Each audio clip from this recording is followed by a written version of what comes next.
Studio 5, an Islamic record label. For more updates, subscribe channel and press bell icon. बिस्मिल्लाहिर्रहमानिर्रहीम। सबसे पहले तो मैं ये कहूँगा कि अल्लाह तबारक व तआला जल्ल व अला ने क़ुरआन में जिन लोगों पर लानत फरमाई है उनमें से एक झूठे लोग भी हैं। यानी कि झूठा शख्स वो होता है जो अल्लाह की लानत का मुस्तहिक़ हो जाता है, और अल्लाह की लानत एक बहुत बड़ा वबाल है।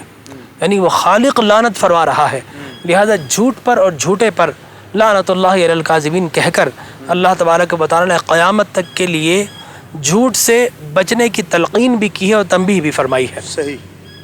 अब मैं यहाँ पर कुरान की बेशुमार आयतें इसमें इन्नमा यफ्तरिल कज़िब अल्लज़ीना कि वो लोग जो अल्लाह पर झूठ बांधते हैं। झूठ कई अक़साम का है। लोग बाज़ औक़ात कसम खा कर झूठ बोलते हैं, इसका मतलब है वो अल्लाह पर झूठ बांध रहे हैं। बाज़ लोग ऐसे हैं कि अपनी जानिब से बातें घड़ कर उसे अल्लाह से मंसूब कर देते हैं। तो झूठ एक ऐसी अमराज की किस्म है कि जब बंदा झूठ बोलता है तो ना सिर्फ ये कि उसका एतबार ख़त्म हो जाता है, ना सिर्फ ये कि उसकी शख्सियत तबाह हो जाती है, बल्कि एक फ़र्ज से बढ़कर एक मुआशरा भी तबाही और बर्बादी की आमाजगाह बन जाता है। और जिस मुआशरे में झूठ आम हो जाए तो ये भी साहब मैंने देखा कि वो मुआशरा तबाही और बर्बादी की आमाजगाह बन जाती है। वहाँ पर फिर आंधियाँ चलती हैं, वहाँ पर फिर फितने पैदा होते हैं, वहाँ पर फिर ये पता नहीं चलता कि जालिम कौन है, मजलूम कौन है। वहाँ पर ये पता नहीं चलता इज़्ज़त वाला कौन है और ज़िल्लत वाला कौन है। वहाँ पर फिर ना कातिल का पता चलता है, ना मकतूल का पता चलता है, ना वहाँ पर अच्छाई की तमीज़ बाकी रहती है, ना बुराई का कोई मयार बाकी रहता है। ऐसा मुआशरा एक ऐसी मिक्स इंडस्ट्री बन जाता है जहाँ पर ना कातिल का हाथ रोकने वाला कोई होता है, ना मज़लूम का सद्देबाब करने वाला कोई होता है। लिहाजा हमने ये देखा है कि जिन मुआशरों में झूठ आम हो जाता है तो फिर वो अल्लाह से भी झूठ बोलते हैं।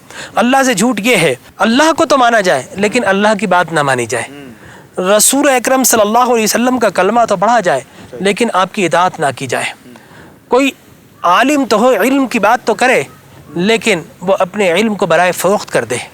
मनसब का, ओहदे का झूठ ये है कि वो शख्स किसी मनसब पर, ओहदे पर बराजमान तो हो, लेकिन वो वहाँ पर झूठ बोलकर पहुँचा हो। नतीजा ये निकलेगा कि वो झूठों की तक़वियत देता हो नज़र आएगा। इसी तरीके से ज़िंदगी की जिस फैकल्टी, जिस राह पर भी चले जाएं तो झूठ ऐसा उम्मुल नक़ाइस है, एक ऐसा नक़्स है जो इंसान की ज़िंदगी को तबाह बर्बाद कर देता है। लिहाजा हदीस मुबारक में ताजदार कायनात सल्लल्लाहु अलैहि वसल्लम ने फरमाया, कोई शख्स, लोग कहते हैं कि डॉक्टर साहब ये बरकत नहीं है, आरिफ साहब हमारे यहाँ से बरकत उठ गई है, हमारे यहाँ जो काम करना चाहते हैं उसमें रुकावट आ गई है।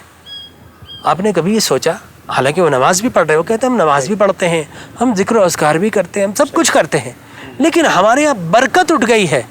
तो मैं उन्हें कहता हूँ कि मेरे नबी हुज़ूर अकरम सल्लल्लाहु अलैहि वसल्लम ने फरमाया कि जो शख्स झूठ बोलता है तो जो बरकत वाला फरिश्ता है ना, उसके झूठ की वजह से मीलों दूर चला जाता है।